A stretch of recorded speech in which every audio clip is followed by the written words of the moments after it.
to early access that. All of the dollar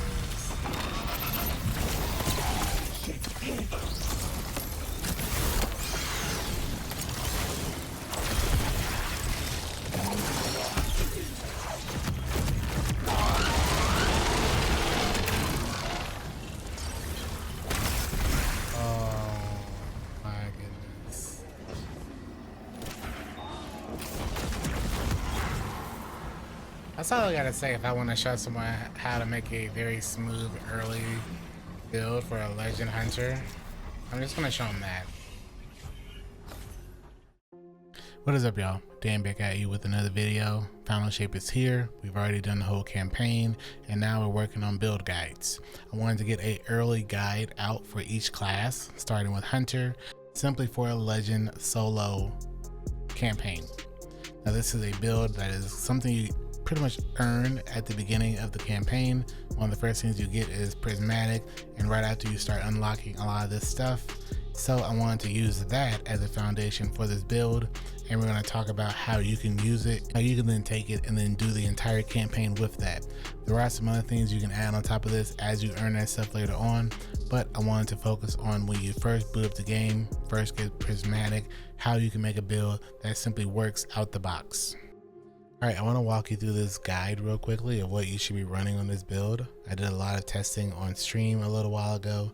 So we're going to look over the Prismatic Hunter. A few things you're going to run, obviously you're going to run Transcendence and Hailfire Spike. For our aspects, we're running Stylus Executioner and Winter Shroud. This is so when you dodge by targets, they get slowed. This is also so when you defeat a target affected by any elemental debuff, you're going to grant invisibility and true sight.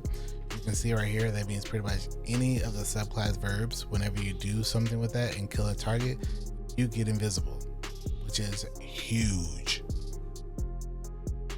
For our abilities, we're going to take Acrobat's Dodge simply to get our Radiant up.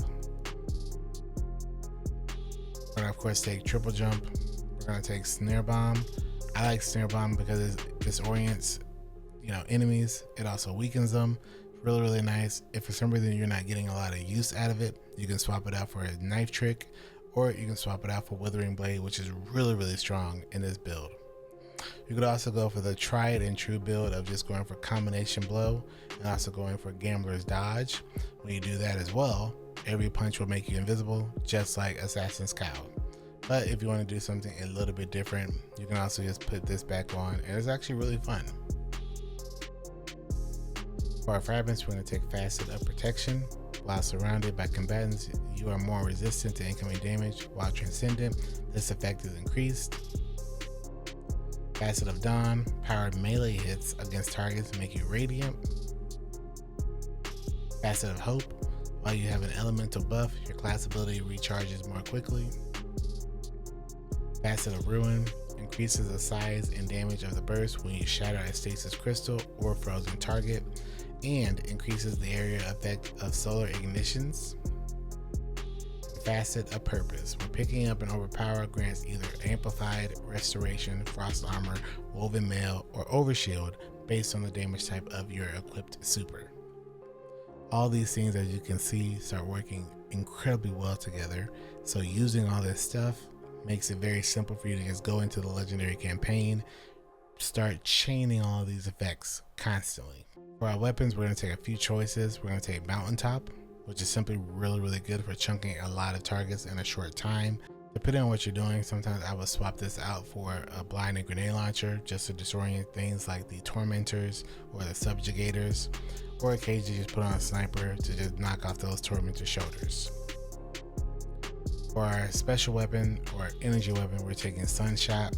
Sunshot is really good still, even without all of the artifact stuff. So I still use Sunshot. If you are struggling for like surviving, you can swap that out for Red Death. Red Death doesn't have as much potency for ad clear, but it's also really good because every final blow gives you healing, cure ×2, which is really good. We mess around with it a lot.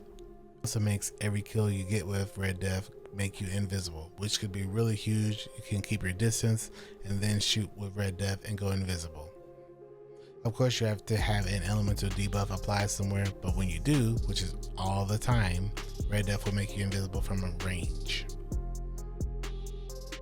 For a heavy, we're just going to take a GL. Since I already have a light subclass or light weapon, I want to take a dark weapon. So we're going to take a Strand GL.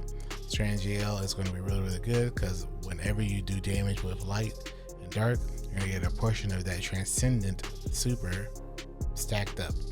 So we want to always make sure that we are getting our solar or arc or strand or whatever elements up that are light and dark, so we can pop our super and then pop our transcendent as often as possible. There is a better version of this later on as you earn some more of the, stuff that you could get from Prismatic. But if you're just trying to go right into the Final Shape campaign on your hunter and get to going, this is perfect for you. You have healing, you have invisibility, you have damage resistance, and it works out the box. No need to do a normal run when you can just do a legend. This will take care of pretty much your entire playthrough as long as you play into its strengths, which is pretty much everything. We have a lot of videos coming over the next couple of days. We have the raid dropping very soon, so we have a lot of videos that I want to get through, and I wanted to make sure that these early guides for the Final Shape campaign come out first. Later on, I will put out a deeper end game one as well once you get to the end of the campaign when we have everything unlocked next week. But for now, these are perfect for you to get started. As always, I appreciate you so much. Thank you so much for watching this video. If it helped you, let me know in the comment section, and I will see you in the next video.